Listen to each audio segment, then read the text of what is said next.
I left you, I was on my way over to see the major, the commanding officer at the base, because I told him, first I asked permission to speak to the major and got it.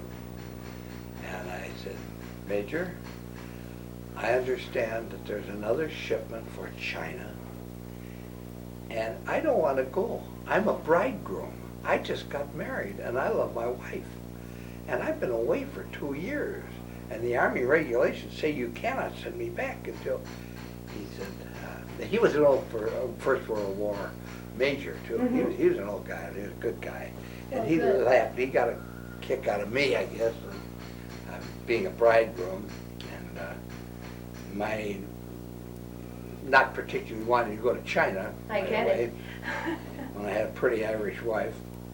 Certainly did. And he said, well, there's one way you could do it. You could go to officer candidate school, that'd get you here for another 4 months.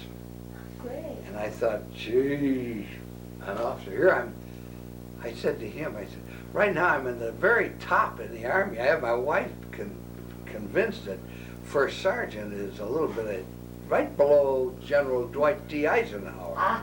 And he laughed at that. But he said, well, it'd give you another 4 months, and then you don't know where you'd be sent. And I said, well, I'd like to do it. He said, I'll tell you what. He said, you put in for it, and we'll put you before the board.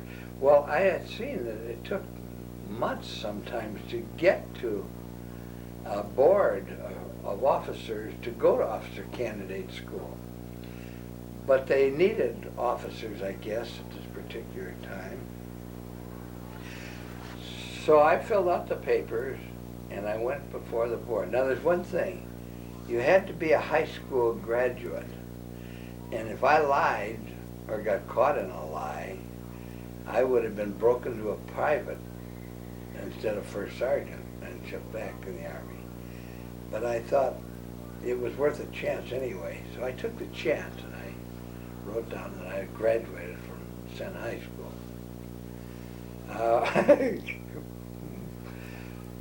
And I was called before the board. Oh, did we pray hard. Oh, boy, your mother and I prayed awful hard that I would get accepted. And sure enough, I was called. In just a few days, this major got me before I board, an examining board, and it was I had a very good service record, commendations, enlisted as a private, was a first sergeant for 2 years, you know, that sort of thing. And I had a lot of credits to me, so, and no black markets, or no marks against me on my record, which was good. And so they accepted me for officer candidate school. They sent me to Miami, Florida. And I remember I graduated, it was the last class graduating from Miami OCS. And it was, they were all upperclassmen all the time. Usually there'd be 4 classes. The first month you were the underdog.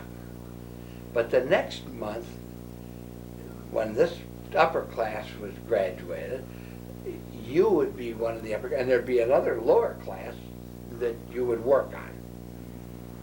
But there wasn't anybody, so these other 2 classes worked on us for that year. Well, then the next graduate, and we're still being hazed by it was a rough one. And a first sergeant at officer candidate, you could still, you took the stripes off, but you could still see where the chevrons were. So they knew And who you were. And first sergeants were, they were nasty men, you know, and these guys in the Army, enlisted men, and they were going to officer candidate school. Boy, were they laying for first sergeants. I think they believed the movies or something, that they said, oh, the mean old first sergeant. I was a real nice fellow. I was a real nice first sergeant. Well, I'll tell you just how nice I was. One time down in Panama, when I was at the 1st Communications Squadron, I had about 200 men in my squadron. And I was training in close order drill, marching. And I used to like it. It was fun. And here's my old squadron was over. They were all out watching me one day. And I have these guys going down the road. And I give the command. Boy, I was really showing off for them. I had just gone over there about a month, as first sergeant of this other squadron. When I left them, I was only just a plain buck sergeant. But here I'm giving them the commands. And I had practiced this with these clowns, and it was great. First squad to the rear, march, and then the first squad goes to the rear. Second squad to the rear, march. Third squad to the rear, march. Fourth squad to the rear, march. And by that time, they're all going the other way. Then to get them back, I give first squad to the rear, march. And you know those dirty SOBs had gone over the hill. And they couldn't hear me, at least they said they could, and they just kept going over there. And I want to tell you something, there was hell to pay, but my old 108th Observation Squad, they laughed their heads off at me. But I took it as good. I want you to know, none of your children would have laughed at you at that moment. We wouldn't have. Now I told these now we had to have forced physical training, PT. We had to do that, see. So I thought, well, I'll be a good first sergeant. I got a couple of GI trucks, big trucks, and there was a beautiful place up in the jungle where where natives had a little village, and there was a waterfall and a swimming hole. Beautiful, but very few people knew about it. It was in the jungle, but they could get cerveza, that beer. It's light beer, it's rotten, but it was beer. But it was beer. But cerveza. It was strong too. But I'd tell these guys that as long as they played square with me, that I'd protect them. I didn't want but anybody that screwed up, I'd throw the book at them because it would make it miserable for the rest of us. And as long as we could do this, well, the first time it went up fine. The second time they went up there, 2 truckloads went up to this jungle, beautiful little swimming pool. Hello, Poochie. Hello, Poochie. And they came back.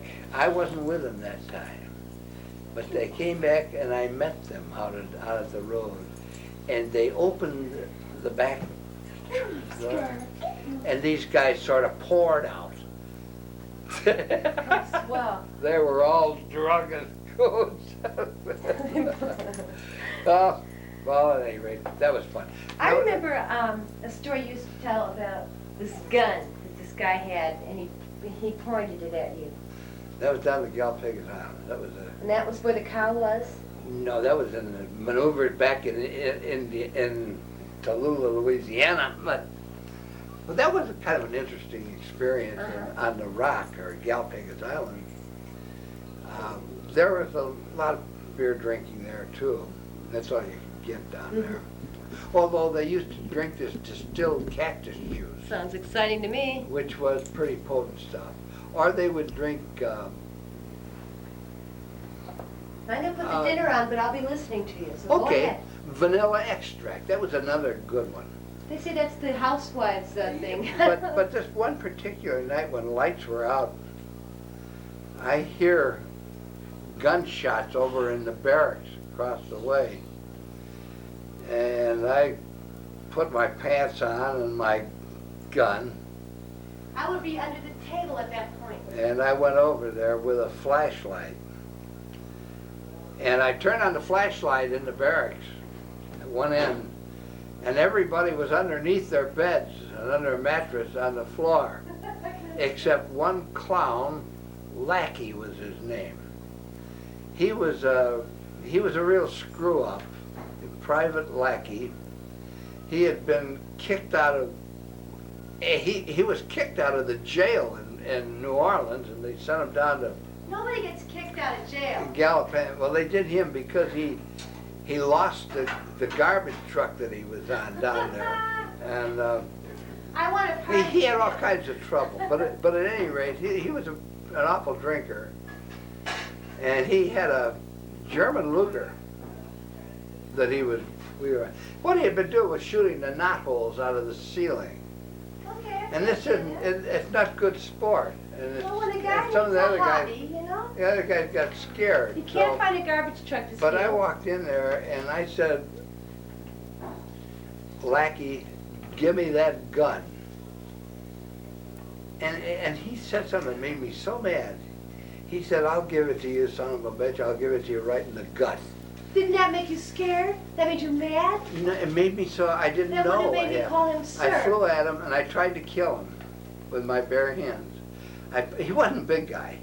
He was powerful when he had a gun in his hand. He had a But gun? I don't know how, but that barrel looked about this big around. I'm It sure. was just a little German Luger, but anyway, it looked about that big around. But I flew at the guy and I got him and I tried to kill him. I really did. It's the only man in my life I ever tried to kill. And I dragged him unconscious across the place, out of the barracks, across the thing, dragged him by the back of the neck and over to and he was unconscious, over to my place where I had a phone over at my headquarters office. And I called the officer of the day and I said, "Come and get him." And I said, "Throw the key away." He tried to kill me. He's shooting up the barracks. And it looked like he did a pretty good job on him. It's like, You know what he got? He got 30 days of hard labor. sounds fair to me. Oh, And then come they on. sent him back on a boat with with 6 other guys for a discharge. And they were prisoners. And who did they put in charge of them? No, They put no. in charge, me in charge. I had their service records and everything else. These 7 men it was that I had to take, and on a ship. And one of the fellows came up to me the first night and he said, "Sergeant, I'd like my service record because I got to get what pay I have coming when I get back." All right. And I You're said, trying to "Your shoot everybody. I said, "Your service record will be turned in when we get to Fort Sheridan, not before." He said, "Yeah, but I don't think you're going to get back there." Well, I felt that was something. I had their service records and everything. And Lackey was one of them, too, that was being sent back under guard. Ah, so they're threatening your life. But, and they were met at the ship when the ship got in and taken from there back to Fort Sheridan. And I was relieved of the responsibility then. But, yeah, that was the time. Oh, the other time was a silly time. It was down on guard duty down in I like that story, Dad. You can't get out of it. I'm sorry. do I have to tell that one? Okay, it may be silly. You can edit Dad, this and cut Dad, out all the it's stuff you don't want. It's you, Dad. It's one of the things I honor you for. Go ahead, tell them how you saved guard duty. All right, I will. Guarding our country. I'll tell you, the first maneuvers we went on, I was still National Guard, Murfreesboro, Tennessee. I was almost court-martialed there because I lost my weapon in the woods. We were bivouacked off the airport in the woods, and I lost my weapon, and I couldn't find it. But my weapon was a stick about 3 feet long, and it had one place where it was scratched with a serial number in. That was supposed to be my rifle. We didn't have guns. You were tough. They You didn't were have tough. them.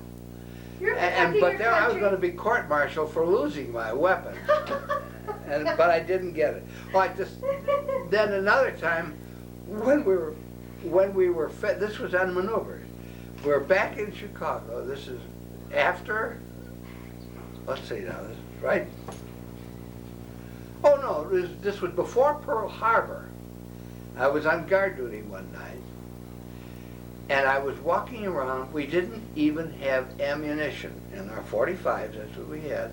Oh, 45. swell. But we Well, did makes you not feel have live secure. ammunition because they were afraid to let these guys have live ammunition. This is right on 63rd Street and Argo, whatever the hell it is out there. I thought this Midway was the Airport. service, you know what I mean?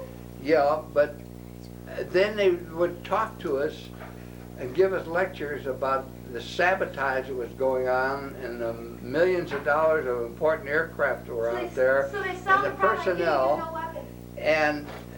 And we still had no thing. So what happened, we had a drunken first sergeant who came in one night about 3 o'clock when I was on guard duty, he came in drunk, and we were supposed to challenge everybody. Halt, who goes there? And say that 3 times. Sounds important to me. And I didn't. I saw him, but I didn't challenge him. And he saw me, and I said, "Hi, Sergeant." And I was to be court-martialed for that. And I was brought in before the commanding officer the next day to be court-martialed.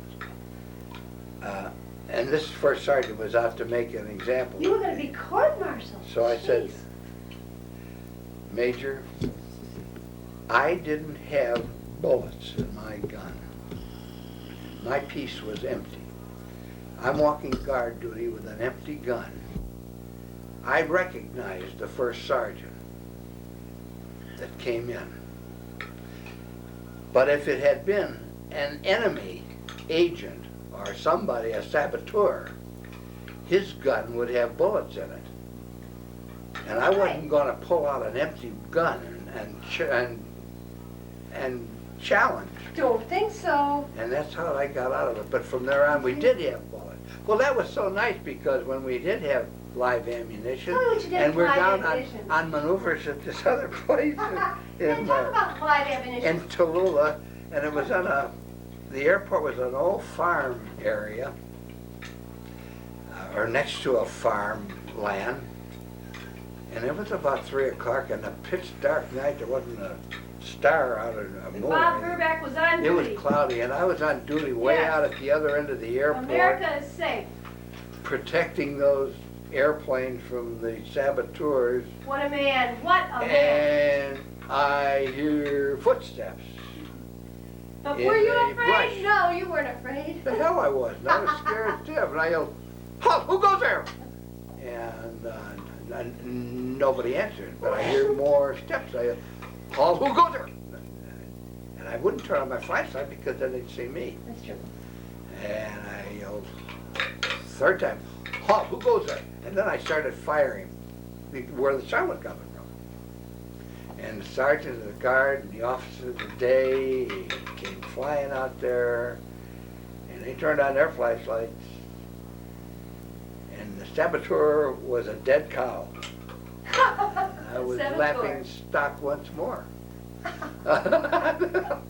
Okay, you and your nasty stories. No, Oh, what about the farmer? Here it is. You killed the cow. Oh, they Was he paid- communist cow or No, something? the government paid him. Had a I was almost swastika paid to pay on for it? it. But no, the government paid him for the cow, whatever it was I'm worth. so glad to hear it. It was, the farm was right off there, and how the cow got it into that I'm place, I don't still know. proud of my father. I'm telling you. Well, thank you. That's the only thing I ever killed. That and some sharks. You killed sharks? We had fun over the Bay of Panama. That was another experience with. Uh-huh. I'm first sergeant of the 1st Communication Squadron, and Jimmy Jackson. I'm sure he was part of the mafia. He was a gangster, but he was a staff sergeant, and he was a pilot. He was a liaison pilot. It was fun. And we used to fly. They flew those little Piper L4s. They were. That's a little one-motor deal, and they used them for artillery, spotting artillery aircraft fire. I mean, an aircraft for spotting artillery fire. And we used to fly out over the Bay of Panama, and in this little tiny Piper Cub is what it was, and it was fun. Piper Cubs are And wonderful. the whole side opens up, you know. So we'd dive bomb at just sand sharks is what they were. And out there, and we were shooting at them with our 45s out the side of the damn. Oh, those poor little save the whale animals. Oh yeah, but Jimmy used to like to go over these Indian canoes with sails on them, and he'd go right over the top of the thing, and then he'd gun the plane, and the backwash from the prop would tip the canoe. What a And these small natives guy. didn't like that, and when we would fly over their villages, and they'd throw machetes. It was a little Yeah, airplane. small guy. One day, the last time I went flying in a Piper Cub with him there was was we were landing on an island out in Panama, on the Bay of Panama, And then we got mixed up, or he got mixed up, and the anti-aircraft started going. We went through the radar screen, so they started piling away and shooting at us. Ground fire, and we're like a little box kite. How did you survive the And army? we got out of that damn mess, and we got back there, and the commanding officer called us in and wanted to know what he was doing. He was up flying around in his Piper Cub looking for beer cans and cigarette butts in the area. And he was getting his flying time in. And he wanted to know what were we doing landing on this island. He was up above flying in his B-18, and he saw us. And so Jimmy Jackson said, "Sir, I was practicing emergency landing." He was grounded, and I think that may have had something to do with my going to the Galapagos. I don't think so. Nah. Oh, well. Hey, I want to get out of Panama. I want to come back. A few things I want to do. I want to come back. Let's see now. I get back, we get married, we go to officer candidate school. Okay. In officer candidate school, I took a personnel and logistics officer training course because I was a first sergeant for all those years. And I knew this would be the easiest course for me to take because I knew all the Army regulations, I knew the orders, special orders, general orders, and I knew what they should know in personnel and adjutants course that I was taking. Well, this was all well and good, except at officer candidate school, they didn't care what the Army regulations said. They wanted to know what was in the book, and the book was out of date and wrong. So while I knew the right answers, they didn't correspond with maybe what was in the book, and it was confusing as heck to me. But at any rate, they told me that I would have to, the last week, they told me that there's only one way that I could get enough credits or points to graduate with that class, and that was by making sharpshooter with a carbine, which I had never fired, out on the range. And we went out on the range to take our, and so help me, I'm sure my eyes aren't so good anyway, or weren't so good, but God took care of me because Your eyes were pretty good then, though, weren't they? well, really no. But I made sharpshooter, so I had enough credits. Now the last day before the graduation, this is how, I think there were 628 men left to be graduated, something like that. And I know that in my squadron, the TAC officer came around after a parade the night before. It was a practice dress parade for graduation. And they had a formal thing where the TAC officer went before each man at attention. And he shook hands with them, saluted them, and told them that congratulated him, or had something nice to say. And he'd say, "Oh, you'll be a great officer," and this and that. And when he got to me, he stood and he put his hands on his hips, and he said, he shook his head and he said, "Burback, I never thought you'd make it." Well, you know, I found out that I think I was number 627 out of 628 that graduated. But I was just as big a second lieutenant as anyone else. There's one more funny experience with Army, and then I'll forget all that. I'm sorry. Don't be sorry, this is part of But what this is about.